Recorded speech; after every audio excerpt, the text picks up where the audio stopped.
sing this song of gladness. Give my praise to the fountain of delight. For in my helplessness you heard my cry, and waves of mercy poured down on my life. I will trust in the cross of my Redeemer. I will sing of the blood that never fails, of sin forgiven, of conscience cleansed, of death defeated, and life without end. Beautiful Savior, wonderful Counselor, clothed in majesty, Lord of history, you're the way, the truth, the light, star of the morning, glorious in holiness,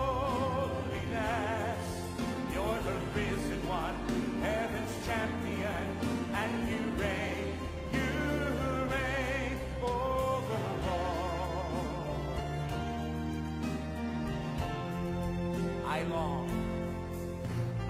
long to be where the praise is never ending, yearn to dwell where the glory never fades, where countless worshipers will share one song, and cries of the worthy will honor the Lamb. Beautiful Savior, wonderful Counselor, clothed in majesty, Lord of history, you're the way, the truth, the light, star of the morning, glorious in holiness, you're the risen one, heaven's champion, and you reign, beautiful Savior, wonderful Counselor, clothed in majesty, Lord of history, you're the way, the truth, the light, star of the morning, glorious in holiness, you're the risen one, heaven's champion, and you reign over all.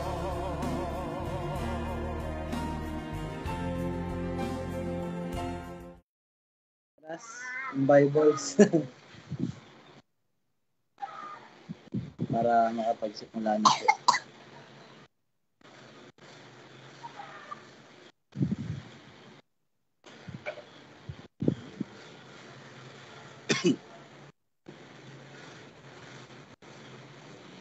So, wala pa sila sila Arshan. Paara.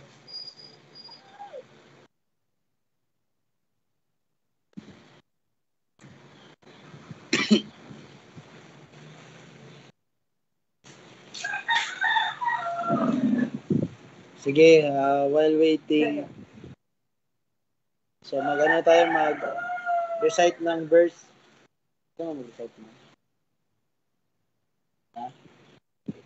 Sige, mag-recite pa. Kasi habang hinihintay natin sila Ara Joyce at Arshan. Sige, ma'am. Okay. Okay na? Oo, okay na. 2 Timothy 3 verses 6 to 17. Lahat ng mga kasulatan ay pinasihan ng Diyos at mapapakinabangan sa pagtuturo, sa pagsaway, pagtutulid at sa pagsasanay sa katuwiran, upang ang anak ng tao ay maging ganap at sasangkapang lubos sa lahat ng mga gawang mabuti. Anak ng Diyos. Ha? Tama yun, anak ng Diyos lang.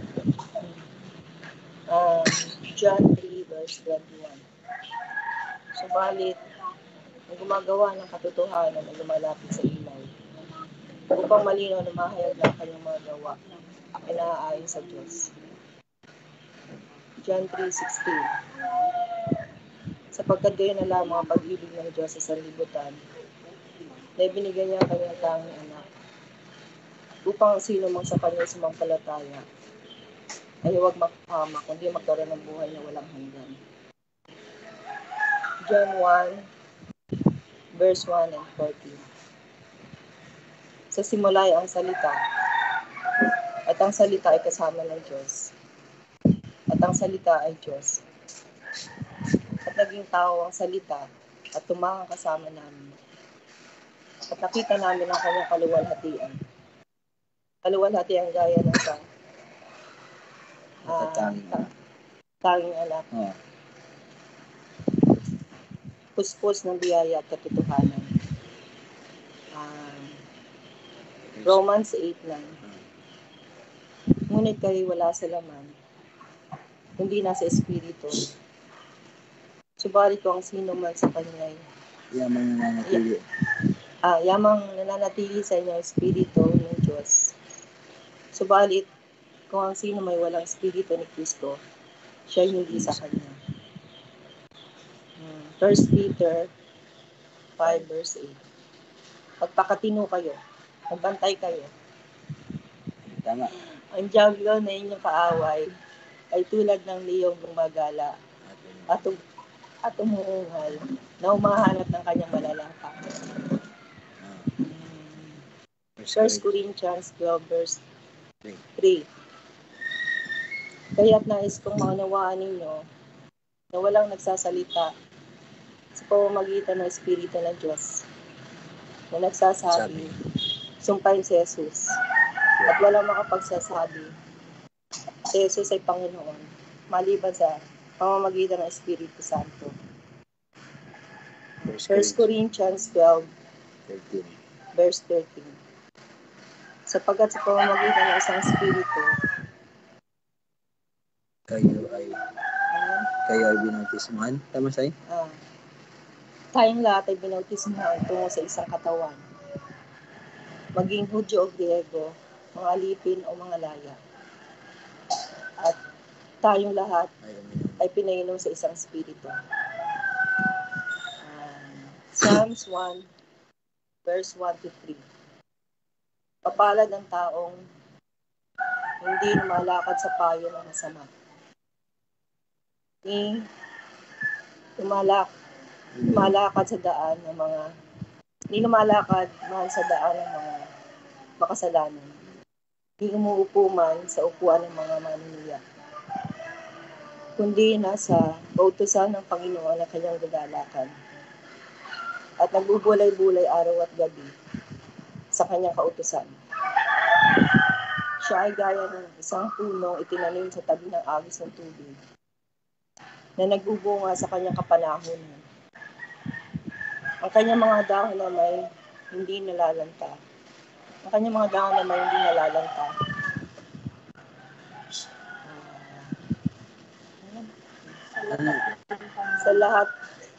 Sa lahat ng kanyang ginagawa ay nagtatagumpay siya.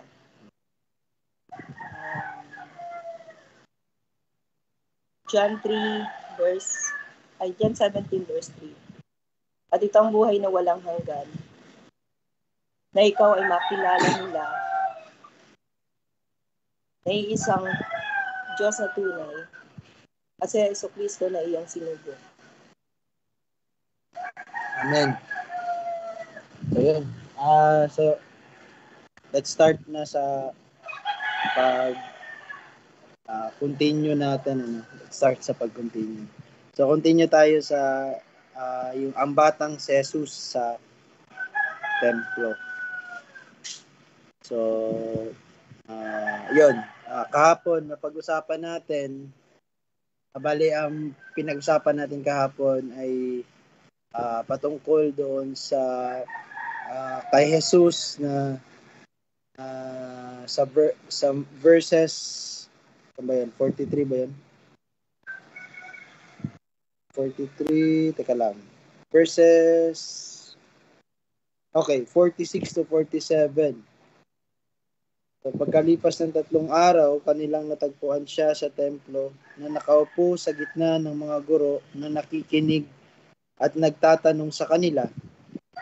Ang lahat ng nakikinig sa kanya ay namangha sa kanyang katalinuhan at sa kanyang mga sagot. So, nung nabasa natin itong verses na to sa dun sa passage, yun, ang tinanong natin kahapon, kung maaalala nyo, ito ba ay pagpapakita na ang batang si Jesus ay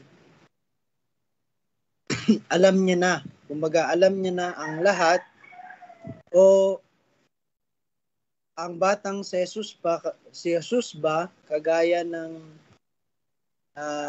nating mga tao ay kailangang dumaan sa stages o proseso na kagaya natin, no? Alam naman po natin na tayong lahat galing sa pagiging bata at tayo ay lumalaki hanggang sa tayo ay maging mga binata, hanggang sa tayo ay maging tawagin natin na kumbaga may gulang, o yung kumbaga mature na. So kahapon ang naging conclusion natin o resolution natin kahapon na talagang hindi natin mahihiwalay yung dalawang nature or kalikasan ng Panginoong Jesus. O dito yung account na kung saan siya ay 12 years old pa lamang. So kagaya ng ating napag-usapan kahapon, nakita natin na sa 4 na gospel account, ito yung itong Luke chapter 2 verses 41 through 50 hanggang saan bang 52. So dito nyo makikita sa 4 gospel books yung unang mga naging salita ng Panginoong Jesus. So para mapagpatuloy, so tapos na tayo sa 46 and 47, basahin naman natin from 48 and the following verses. So I request si Ara Joyce to read it for the congregation.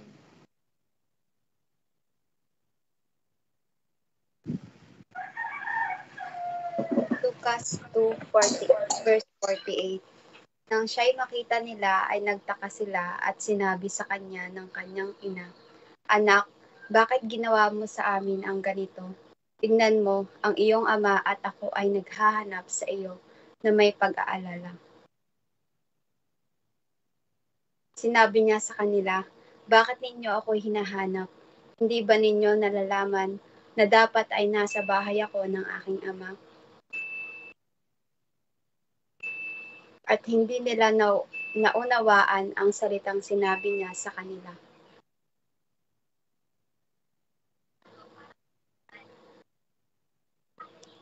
Umuwi siyang kasama nila at dumating sa Nazareth at naging masunurin sa kanila.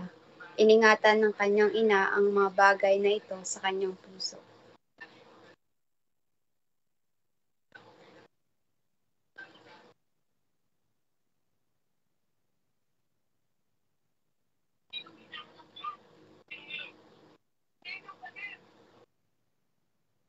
Lumago si Jesus sa karunungan sa pangangatawan at naging kalugod-lugod sa Diyos at sa mga tao. So yun yung account ni Luke, no, sa batang si Jesus. So, but before that, let us pray.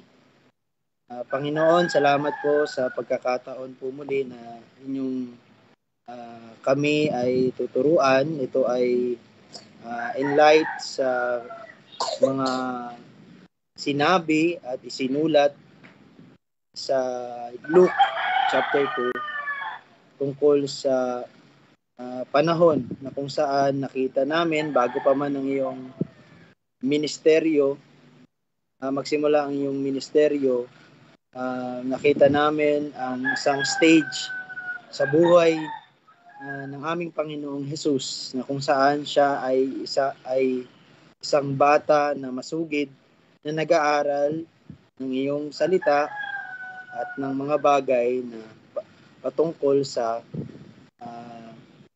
iyo, Ama, Panginoon, sa bahay ng Ama namin sa langit. Ito po ang aming panalangin sa pangalan ni Jesus. Amen. So, ayan.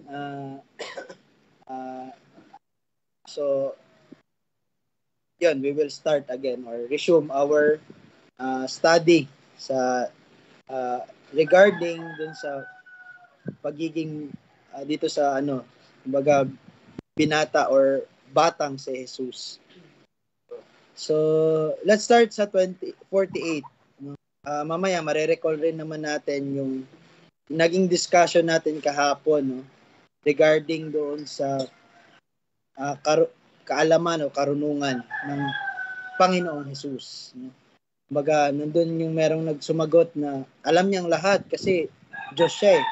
At hindi natin maihiwalay sa Panginoong Jesus na siya ay Diyos.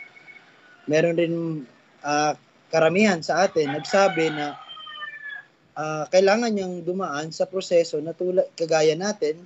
Siya ay magiging bata. Siya ay sinilang bilang tunay na bata. Kailangan niyang matutunan ang lengguwahe, no, na kanyang sasabihin ay na kanyang gagamitin upang makipag-diskusyon o makipag-ugnayan sa mga tao na nakapaligid sa kanya habang siya ay lumalaki hanggang sa yun na nga yung naka-record sa 4 Gospels yung ministry ni Jesus Christ nung 30 years old siya. So yun, and kahapon na naging resolution natin, sinabi natin na parehong tama yung naging sagot. No? Alam niya at meron ding mga bagay na hindi niya alam at kailangan niyang daanan yung proseso. Bali, yun yung naging natin, yun yung naging resolve natin doon. Pero para wag lang mag-create ng confusion, dapat meron talaga tayong meron tayong inclination. No, kasi kumbaga hindi ang ibig ko po sabihin sa inclination, yes, merong dalawang sagot at tama yung parehong sagot. Pero para walang confusion, dapat maipresenta natin ito na hindi siya magko-contradict. No? Paano natin yung nasabi na alam niya ang lahat tapos sasabihin niyo na may mga bagay na hindi niya alam. So yun po yung kumbaga assignment natin ngayon. Paano natin yun mai-reconcile sa mga limitadong espasyo ng ating utak, no? And mamaya matatakal rin natin anong ibig sabihin na naging limitado ang ating mga isipan. At kahapon, kung matatandaan nyo na nabanggit din natin yung epekto ng tinatawag na fallen nature natin. Ano ang naging isang epekto nun sa atin, no? Bilang mga tayo ay mga sinful or yun nga, fallen ang ating kalikasan. Okay? At magagamit ba natin iyon upang maipaliwanag kung paanong ang Panginoong Jesus ay nakikipagtalakayan sa mga theologian, no? Sabi natin mga theologian o mga yung mga nasa templo at that time, and na nabasa natin na sila ay namangha sa katalinuhan niya. No? Sinasabi po dito na yung batang si Jesus ay nagpamalas ng katalinuhan na hindi lang ba sa katalinuhan, pero ito ay nagkapagbigay ng kumbaga namangha yung mga, sabihin natin sa mga panahon na yon ay mga maalam o nag-aaral talaga tungkol sa mga bagay ng Diyos, no? Diyos na tinatawag ng ating Panginoong Hesus na ama niya, no? So, paano po natin yun maire-reconcile? Meron po ba kayong meron po bang makakapag-share sa atin, ano, upang mas mapadali sa atin na explain ito, na kapag ka merong mga magtanong sa atin, makakasagot tayo ng precise, sabihin, brief and concise, kumbaga, yung direktahan nating masasagot. Okay? So, sino po ang pwedeng mag-present?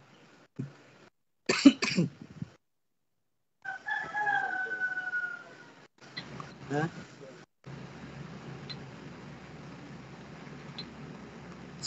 Sige ako muna. Bale, base na din sa mga napapakinggan tsaka naaaral, yung Philippians 2, kung saan mababasa natin doon yung verse na, yun nga yung, he became obedient even on the death on the cross, no? So, yun nga, hindi po hindi nawala or hindi niya hinubad yung pagiging Diyos niya, but sinuot niya yung yung pagiging tao, kumbaga. And kalakip doon is yung yung pagpapasakop niya ba sa kung ano yung kalooban ng Ama. So, yun siguro yung masasagot ko doon, na yun nga, kahapon na present naman na merong mga times na alam ng Panginoong Hesus yung mga puso ng mga tao, ng mga Pariseyo, in which pagpapakita ng divine attributes niya. And meron din yun yung nasabi mo kahapon, na yung sinabi niya hindi niya alam kung kailan. Hindi talaga yun nagsisinungaling yung Panginoon, but totoo yun, no? In which doon pinapakita yung pagpapasakop niya, na pagpapakita din in his human side or attribute, kumbaga. So, kung sa akin ipapa-explain yung ganon, I think yun yung sasagot ko, yung kalooban niya na magpasakop sa kung ano man yung kalooban ng Ama. Philippians 2. So, amen. Meron bang makaka-add doon, makakadagdag doon sa naging paliwanag ni Ryle? So, base kay Ryle, so, nangyari ito at kung ipapaliwanag sa mabilis na pagpapaliwanag, pinapakita ng Panginoon dito na sa kanyang pagiging tao ay kaakibat nun yung pagpapasakop. Di ba, sa ating profession of faith, ang Diyos ay naging incarnate, kumbaga siya ay naging tao. Base na rin sa salita ng Diyos. So parang sinasabi dito, parang ini-incorporate, hindi natin ini-incorporate, pero naka-incorporate doon sa pagiging tao niya ay yung pagpapasakop niya sa Ama, kung saan siya ay tinawag, no? Diba? Yun yung kumbaga, in his divinity or in his being, hindi siya nagpasakop na bilang mas mababa sa Ama. No? Pero in His humanity, nagpasakop siya. Kasi yun yung bagay na itinalaga sa kanya ng Ama. No? Na siya ay maging tao at magpasakop sa Ama at sumunod sa Ama. So, para mas mapabilis at para medyo mabawasan na yung pagtatanong natin. So, muli bumabalik tayo doon sa, 'di ba, kahapon letter A at letter B. So sa letter B, sinabi doon talaga na siya ay tunay na tao na daraan sa mga prosesong ito. Kailangan niyang i-acquire yung mga karunungan at kaalaman dito sa mundong ito. Kailangan niyang dumaan. Ngunit ito yung kumbaga hindi twist, pero ito yung pinaka misteryo, pero ito yung nahayag sa atin. Na ang tunay nga na ang Panginoon ay tao, ngunit siya ay hindi tulad natin na may fallen nature. Kumbaga, yung kanyang pag-iisip ay talagang naka-synchronize sa kalooban ng Ama sa langit. Kaya talagang may vast or napakalaking diferensya sa pag-iisip ng isang tao dito sa pinag-uusapan natin, si Jesus Christ, the person of Jesus Christ, and dun sa mga katulad natin na dahil sa kasalanan, ang ating mga utak ay clouded. Kumbaga, talagang merong nakabalot na maitim na usok. No? Na talagang tayo ay sasalungat sa kung ano ang kagustuhan at kalooban ng Panginoon. So, kaya talagang namangha sila sa katalinuhan nitong batang si Jesus. Biruin mo, 12 years old, nakikipag-discussion sa mga matatanda. No? Ngayon, namamangha tayo sa katalinuhan ng yung mga sinusubscribe natin, sila John MacArthur, R.C. Sproul, Al Mohler, sino pa bang mga kilala nyo, Paul Washer. Ano nyo yun? Kumbaga, imagine that kind of setting. Sabihin natin, merong Shepherd's Conference, as nandun yung batang si Yesu Cristo. And no one out of those scholars na makakalapit, hindi makakapantay, pero makakalapit sa 12 years old na Jesus Christ. Di ba? So physically, in human mature na sila. Di ba? Kumbaga, ngayon nga natin 30 years old bago pa tuluyang mag-mature or yung mabuo yung utak talaga. Pero even with that, yung batang si Jesus talagang na siya, kumbaga sabihin natin ibang-iba talaga, ibang-iba. Ibang-iba ang katauhan niya sa katauhan natin. Pero hindi natin there in no way na natin na hindi siya tao. Tao po talaga siyang tunay.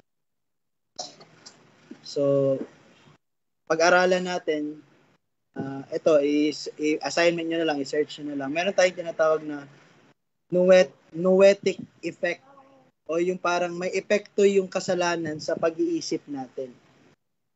Na kung saan ang batang si Jesus, hindi niya wala siyang ganung simptomas, Kaya siya nakakagawa o nakakapagsalita ng kagaya ng mga ganun. Na talagang mamamangha tunay itong mga kadiskusyon niya. So enough for that. So ngayon ito namang binasa natin.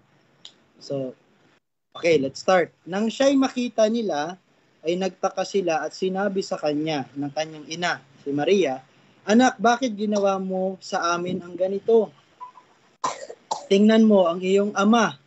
Tinutukoy, sinong ama ang tinutukoy dito? Si Jose. At ako ay naghahanap sa iyo ng may pag-aalala. So ano po yung nabasa natin dito sa verse 48 naman? So dito, nababasa natin na kagaya ng isang typical na nanay at tatay, ay nag-alala sila, no? Nag-alala sila para sa anak nila, 12 years old, na si Jesus. So, yan, malinaw yung mga elements na yon sa binasa natin dito sa verse 48. Tapos dito, itong anak, bakit ginawa mo sa amin ang ganito? Ano yung pwede nating ano yung may isip nyo sa naging statement na ito ni Maria? Ito ba ay paano to? Parang pinapagalitan niya ba ang Panginoong Jesus? Paano ba? Yun ba ang ating may isip dito? Bakit ginawa mo sa amin ang ganito?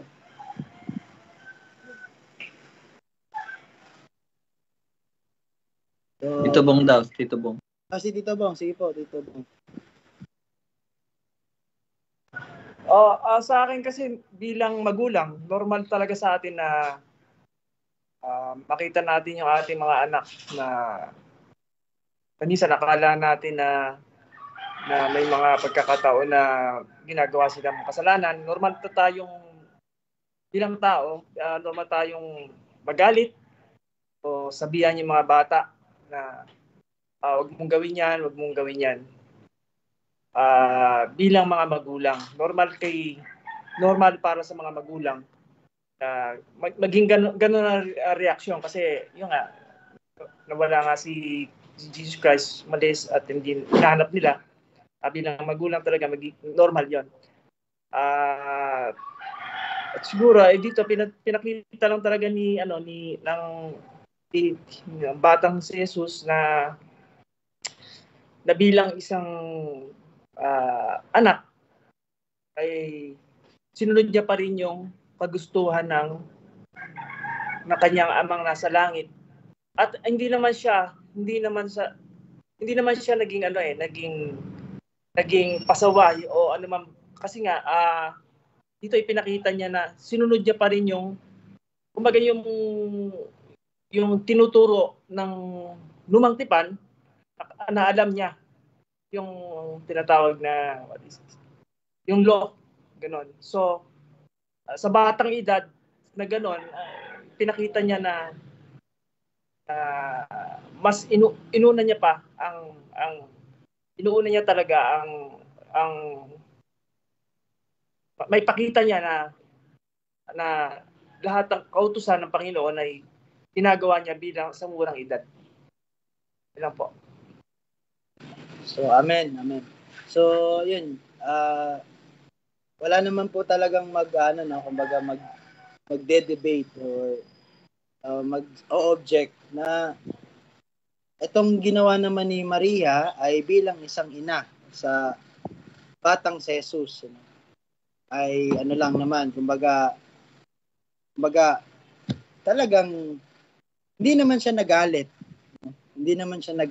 Pero yun nga, tinanong niya, bakit mo nga naman to nagawa sa amin? No?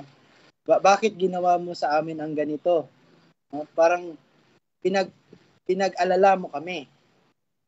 So, pero mamaya, base nga sa nabasa natin, makikita rin natin yung response ng isang anak sa ina na nagbigay ng ganito, sabi nga ni Tito Bong, normal lang naman na naging reaksyon din or natural na reaksyon ng isang nanay sa anak.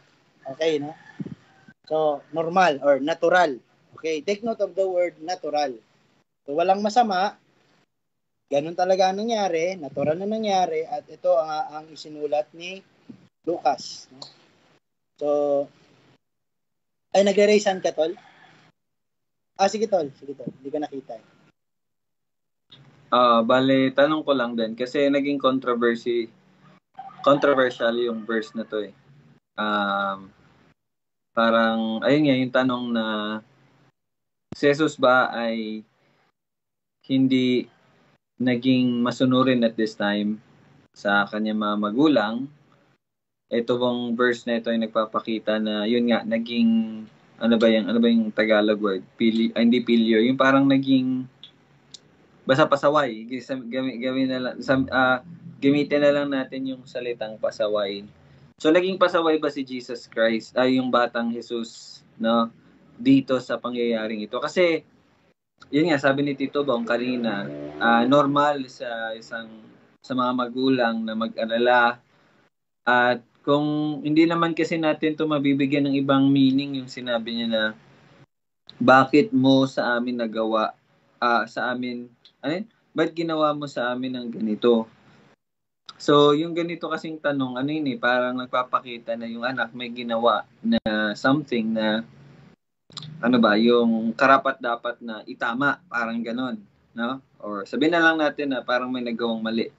So, parang ganon. So, yun yung tanong, ito bang verse na ito ay nagpapakita na nakagawa ng mali yung batang Jesus? Kung kaya't naging ganito yung tono at pananalita ni Maria. So, gusto ko lang din itanong sa bawat isa, ganun ba natin nakikita itong verse na to? Ayun. Sige, si Daddy sasagot.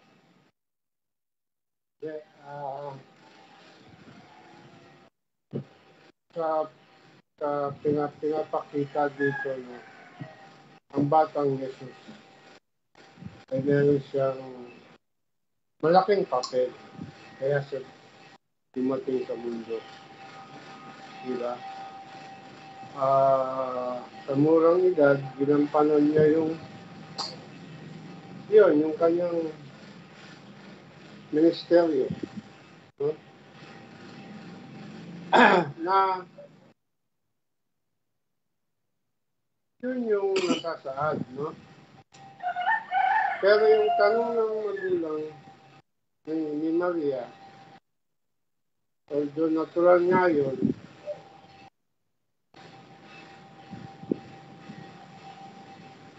Tama o mali? Tanong mo, tama o mali? bilang tao kasi, tao saka sa isang hindi normal na tao, kumbaga supernatural. Diba? Ang nangyari dun ay parang sa murang edad, ginagampanan ng batang Jesus yung kanyang papel sa mundo.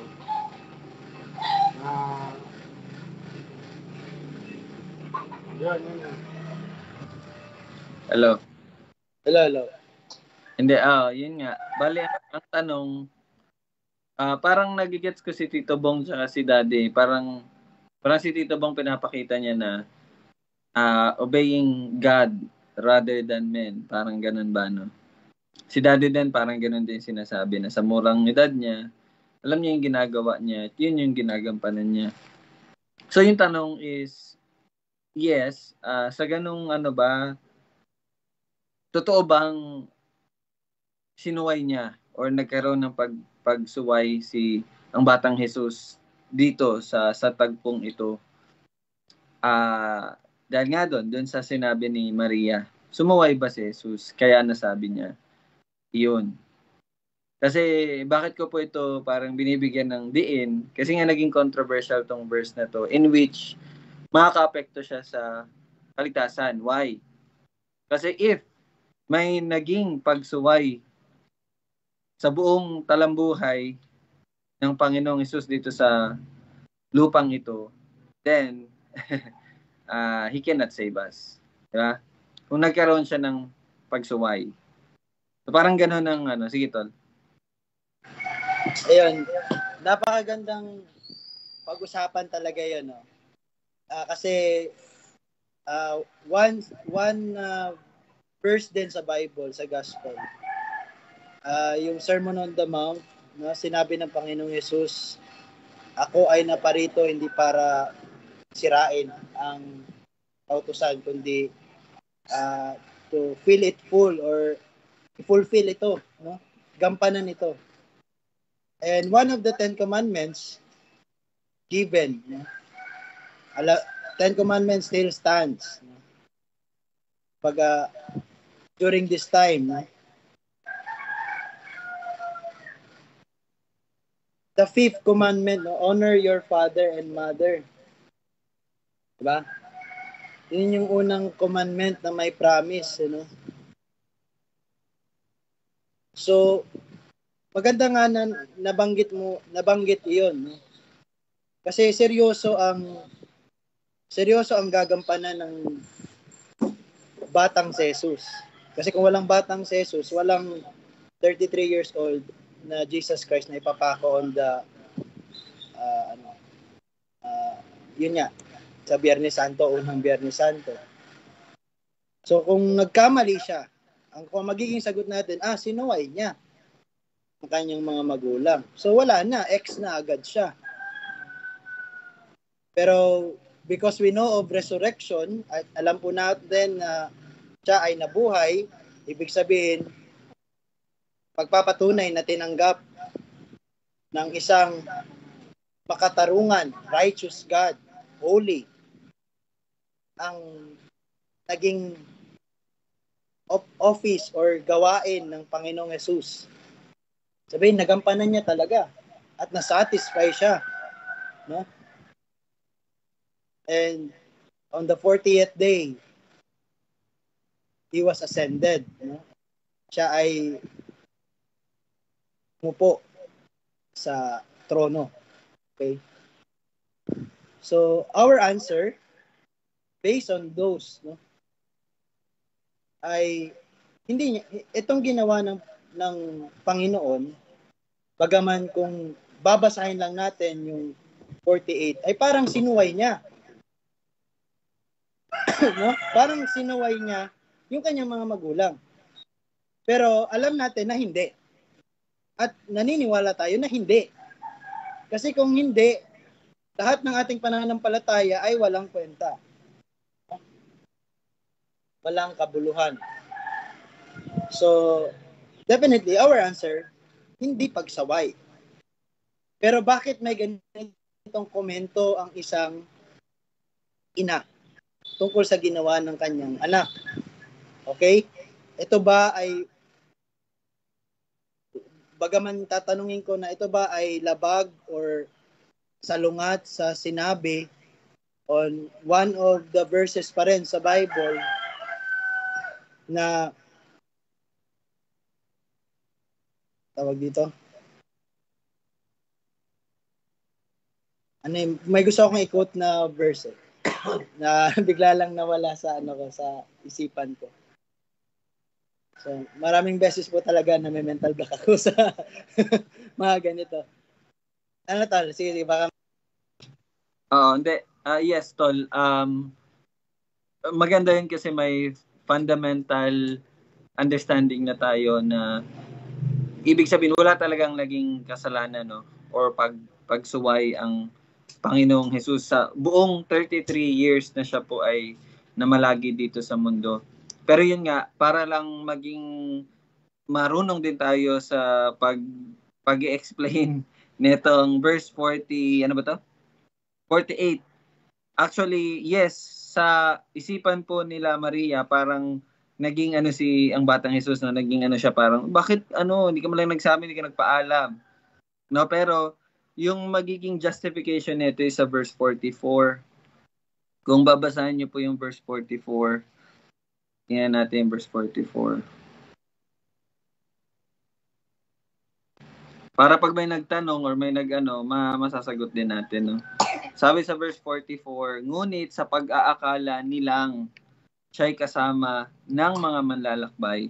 Ibig sabihin, actually, yung parang naging misunderstanding dito is hindi sa part ng batang si Jesus, but sa part ng mga magulang thinking, no, na iniisip nila na nandun na. Kumbaga, naging sila ba? Kumbaga, in their part, parang akala nila na sumuway ang batang Jesus, na naging ganito ang batang Jesus. Well, actually not. No? Naging ganun yung sabi ni Maria sa verse 48. Kasi in verse 44, pinakita dun sa atin na may pag-aakala silang nandoon yung bata. Baga they assume ba, nag-assume sila ba na okay lang. Sa part nila 'yon, ha. Pero sa part ng batang si Jesus, wala siyang ginawang pagtatago. Sige, doon na sila, ako dito. Walang ganong sinabi. But dito very clearly pinapakita na nag-assume tong sila Maria, kung kaya't naging ganon yung reaction nila. Pero hindi ito nagpapakita na may pagsuway ang batang si Jesus. So yun lang, kasi naging talaga siya yung verse 48 na yon. Yun talagang inaano din ng iba ba na hindi, may kasalanan yan, may ganito yan, may pagsaway yan. So ayun, sana nakatulong din yun sa pag-iintindi natin na wala pong nangyaring ganun. Sige, Tol. Yes. So yung ginawa ni Rel is classic apologetics po yun. Yung apologetics po, hindi na po masyado yung tinuturo, even sa mga seminaryo, no? So, you are not missing out kahit na hindi ka nag-aral ng seminaryo, kasi yung mga ganyang bagay, such as apologetics, hindi na masyadong tinuturo rin yan sa mga seminaryo. But, lalo sa mga panahong ito, apologetics is, kumbaga, napaka-helpful po talaga. Kagaya nun, pag tinanong kayo, sigurado ba kayo na hindi nagkasala? At least, sa salita pa rin ng Diyos, makikita natin na yung misconception, ito ay isang misconception lang ng nanay at tatay. Akala nila, sumuway si Jesus, pero hindi naman po talaga. Kanina, yung sinabi ko sa inyong verse, meron po talagang mga ganitong verse, kagaya ng, di ba, sabi nga sa Old Testament, honor your father and mother. But in the New Testament, ang Panginoong Hesus din, nung siya ay nagsisimula na sa ministeryo niya, sabi niya, if you love your mother or father more than me, you are not worthy of me. So, para sa akin, yun lang din yung nare-remind sa akin. No? Alalahanin natin na yung batang si Jesus ay yung si Jesus pa rin, na yung siya ay, yung nangangaral na siya, sinimulan niya na yung 3 years niya na ministry sa balat ng lupa, no? Na meron na siyang mga disciple, nag-disciple make na siya. It is the same Jesus na pinag-aaralan natin, no? Only na ito 12 years old. Yon ay 33 years old or 30 years old. So, you see, hindi talaga niya kung siya ay naging obedient from this moment, diba, sinasabi talaga, hindi talaga siya sumuway. Obedient pa rin siya. Actually, sa verse 49, makikita natin, why is he obedient? Diba? So, look, let us look doon sa verse 49. Sinabi niya sa kanila, bakit niyo ako hinahanap? Hindi ba niyo nalalaman na dapat ay nasa bahay ako ng aking ama? Okay? At hindi nila naunawaan ang salitang sinabi niya sa kanila. So, this time, nakita talaga natin yung disconnect ng isang tunay na tao na hindi nababalot ng kasalanan ang utak niya. Hindi clouded ng kasalanan ng utak. Versus sa isang Mama Mary, no? Na bine-venerate ng mga Roman Catholic, no?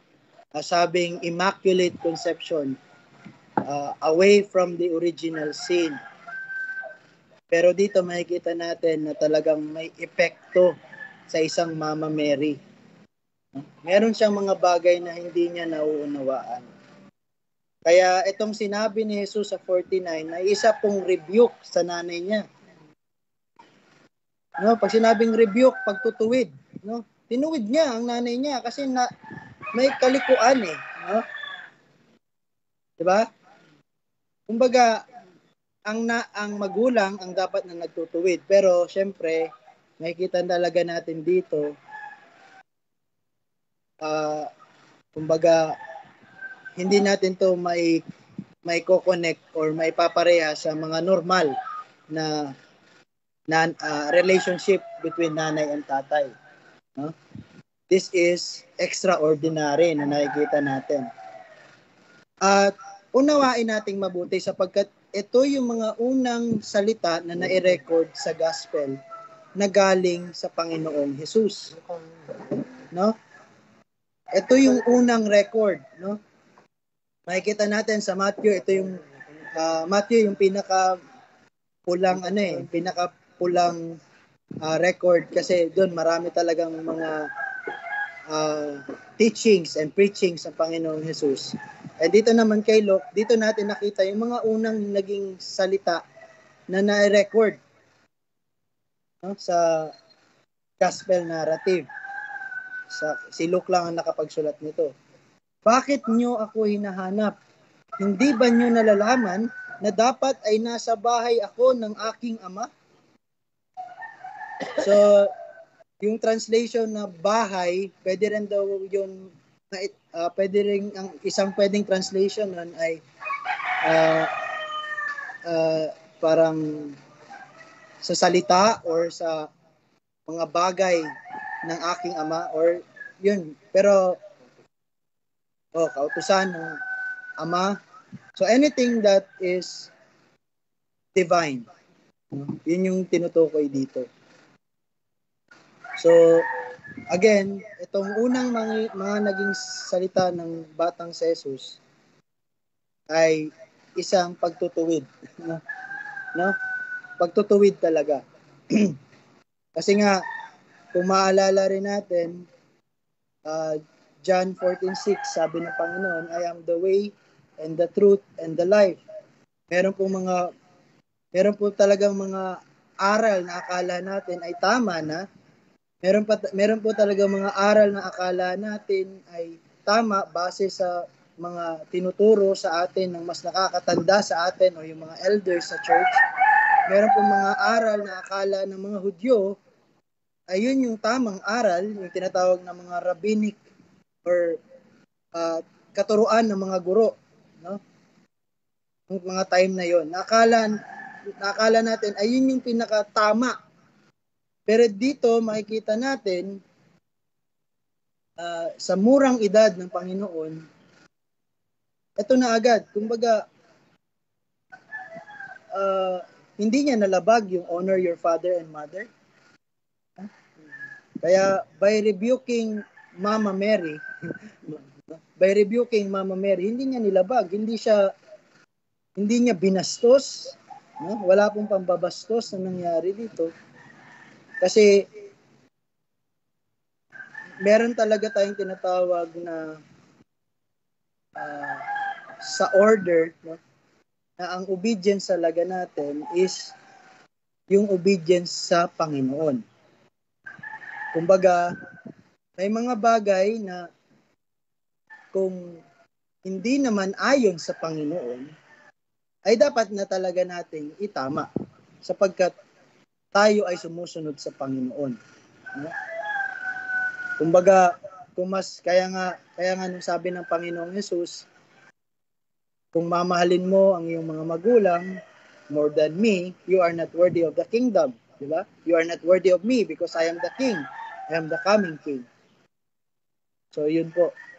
So, ano po yung magiging comment nyo doon sa verse 49?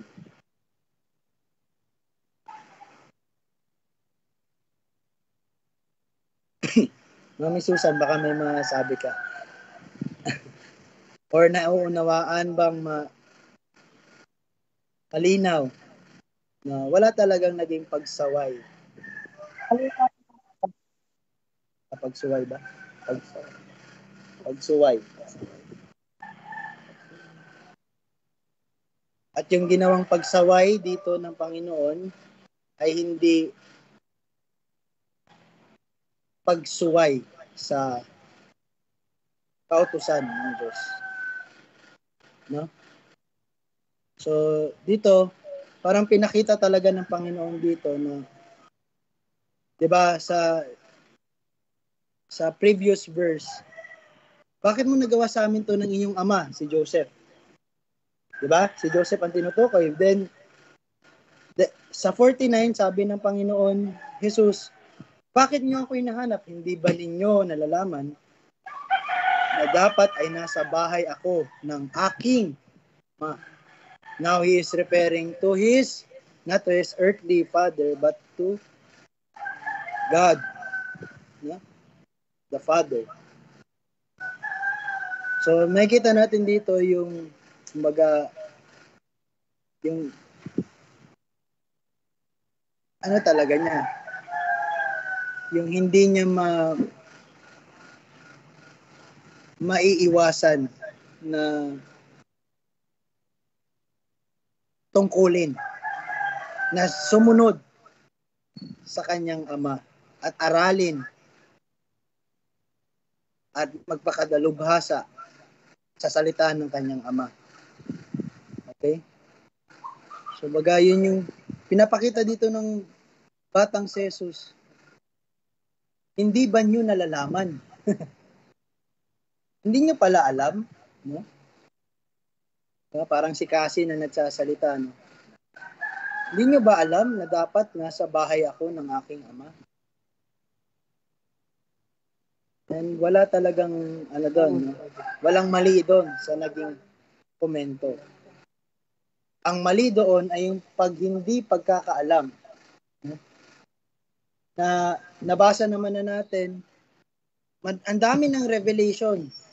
Bago pa man ito mangyari itong tagpong ito, ang dami ng revelation sa nanay at tatay niya.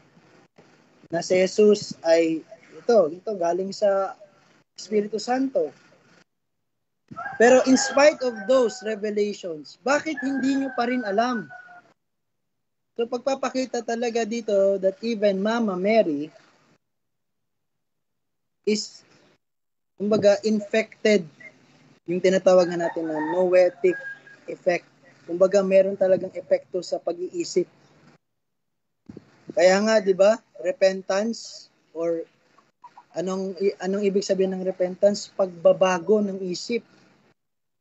Bagyuhin nyo ang inyong pag-iisip kasi kung walang pagbabago ng isip nyo, wala talagang makakakita ng kaharian ng Diyos. And here, nakikita natin na ang batang si Jesus ay siyang ang tunay na hari ng kaharian ng Diyos. No? Sapagkat wala siyang ganun. Kumbaga, ang isipan niya ay hindi infected or infested by sin. Kaya itapon na po natin yung mga immaculate conception. Ang ituro po natin ay yung katuruan na ang Diyos lamang, no?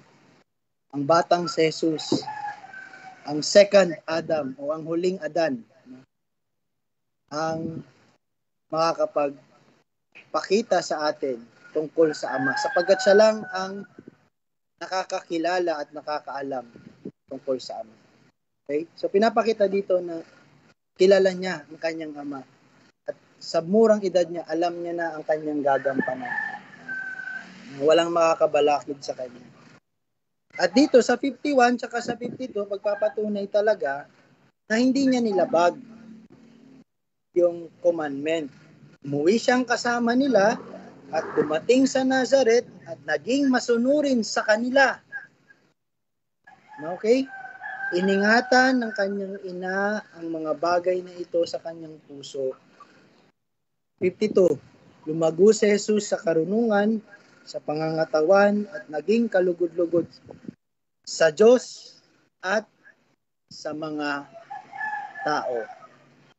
So ano yung nare-recall natin sa naging buhay talaga ni Jesus? 33 years niya na naging buhay dito sa mundo. Sabi dito, siya ay lumago, so merong growth. Saan? Sa karunungan, sa pangangatawan. Makikita natin na talagang walang sakit ang Panginoon, no? Kaya nga po, blessing po talaga yung minsan nakakaranas tayo ng sakit. Kasi nakikita talaga natin na sinful talaga tayo. Na bagaman we are born again, pero we are still sinful. No? Kaya nga po, na-remind ako kanina, yung tinatawag na simul justus et pecare. Ibig pong sabihin ng Latin na phrase na yon, simultaneously justified and simultaneously a sinner. So ganun po tayo, meron din tayong double parang nature natin. No? Hindi nawala sa atin yung pagiging sinner natin. Nananatili sa atin yung tinik, no? Sa ating mga katawan. Pero huwag tayong mag-alala kasi in spite of that, Jesus Christ, 'di ba? In your weakness, no? 'Di ba? I will boast in my weakness. Because in my weakness, I know that I am strong. That is in Christ. Okay? Yun din ang turo ni Pablo. So, you see, anywhere in the Bible, kahit hindi mo gawin yung eisegesis, exegesis is enough. And it is the proper way to study the Bible. Kasi, dun mo lang kukunin eh. Ba? Kaya hindi mo lang nasasagot kasi hindi mo pa man kasi naaral talaga yung buong Biblia.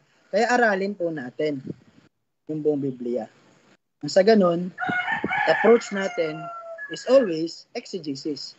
Hindi tayo nagpapasok ng katwiran, sarili natin katwiran, kundi yung katwiran natin ay pinupulot natin sa salita ng Diyos. Yun po yung exegesis. No? So yun, nakita natin, pangangatawan, wala siyang sakit. No? Hindi nagkasakit ang Panginoong Hesus. No? Yung mga sakit niya, hinahawakan niya. No? Makikita natin yung isang nature talaga na hindi nabubulok yung katawan niya. Namatay lang siya, pero hindi siya nabulok. No? Namatay siya kasi inako niya yung kasalanan natin. Doon talagang merong naging transaksyon. So, yun po yung nangyari sa Biyernes Santo. At yun ang wag natin kakalimutan. Okay? Kaya siya namatay. Pero hindi siya talaga mamamatay kasi wala siyang kasalanan eh. Ito yung pinapakita nito. Hindi siya pwedeng magkamali sa mga gagawin niya kasi yung utak niya ay hindi balot ng kasalanan. Kaya nga po, mali na sabihin na makasalanan ka kasi nakagawa ka ng kasalanan. Hindi po. Kaya ipangaral natin ang doktrina ng original sin kasi totoo yun. No? Nagkakasala ka kasi ubod ka ng sama. Your nature. Pero ito makikita natin, the pure nature of and the pure humanity of Christ. Okay? At naging kalugod-lugod sa Diyos at sa mga tao. So ano yung first and foremost na commandment? Love the Lord your God with all your heart, soul, mind. That is the first commandment. And the second is just like this. No? Love others as yourself. So ganun nabuhay si Jesus. Ganun ang pinamuhay niya at naging kalugod-lugod siya sa Diyos at sa mga tao. Ibig sabihin wala siyang naging kaaway. Minahal niya ang lahat kahit na yung mga kaaway niya kasi tinuro niya nga yun eh. 'Di ba? So si Jesus talaga ang ating, kumbaga, siya talaga ang magtuturo sa atin ng tamang doktrina. Okay po? Hindi yung mga pastor, hindi yung mga Pharisees, hindi yung mga rabbi, kundi it is Jesus Christ. And now, the Spirit of Truth is talking to us through His Word. No? Ang lahat ng kasulatan ay kinasihan ng Diyos na mapapakinabangan sa pagtuturo, pagsaway, pagtutuwid at pagsasanay upang ang anak ng Diyos upang ang tao ng Diyos ay maging ganap, napapakinabangang lubos. Okay? So yun po. So at least natapos po natin. Meron po ba kayong may dadagdag? Kasi bukas, wala po muna tayong online, no? Or Bible study.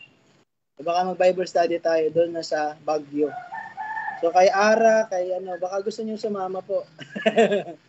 So bukas wala po muna kasi diba?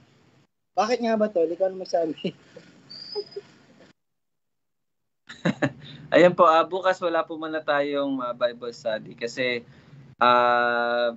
ano kami, magbakasyon. Punta po kami ng Baguio.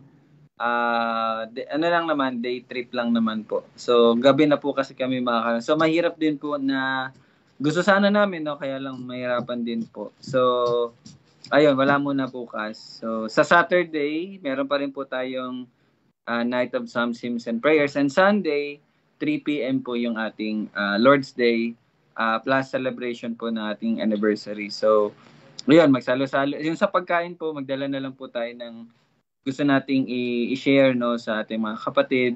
So, yan, we will enjoy God's Word and learn. Yun lang naman ang ano natin talaga. Wala nang iba. So, yun po, sa Saturday na po tayo magkita-kita. Sige, Tol. So, yun. So, at least natapos na natin to. So, i-announce na lang namin yung next sa gospel narrative. So, natapos natin tong part ng batang si Jesus. So, let us pray. Panginoon, salamat po sa karunungan ng isang batang si Jesus na kung saan pinakita niya talaga na sa kanyang murang edad ay may otoridad at may kapangyarihan ang kanyang lahat ng sinasabi gaya ng mga naging komento din sa kanya ng kanyang mga contemporary, mga Pharisees at lahat ng kanyang mga ng kasalukuyan na siya ay nagministeryo, nakita talaga na hindi siya katulad lamang ng mga rabay na nangangaral, kundi sa kanya talaga nagmumula ang katotohanan sapagkat siya ay ang katotohanan at ang buhay. Salamat, Panginoon, na ang aming pananampalataya ay naging tunay sapagkat ikaw ang katotohanan, Panginoon. Sa iyo lamang nakasalig ang aming kaligtasan. Ikaw ang kaligtasan, Panginoong Jesus. Itong lahat ay aming pinagpapasalamat sa pangalan mo. Amen and amen. Salamat po. So, see you po sa Saturday and Sunday. Bye. And Christ of the worthy will honor the Lamb. Beautiful Savior, wonderful Counselor, clothed in majesty, Lord of history, you're the way, the truth, the life, star of the morning, glorious in holiness, you're the risen one, heaven's champion, and you reign, beautiful Savior, wonderful Counselor, clothed in majesty, Lord of history, you're the way,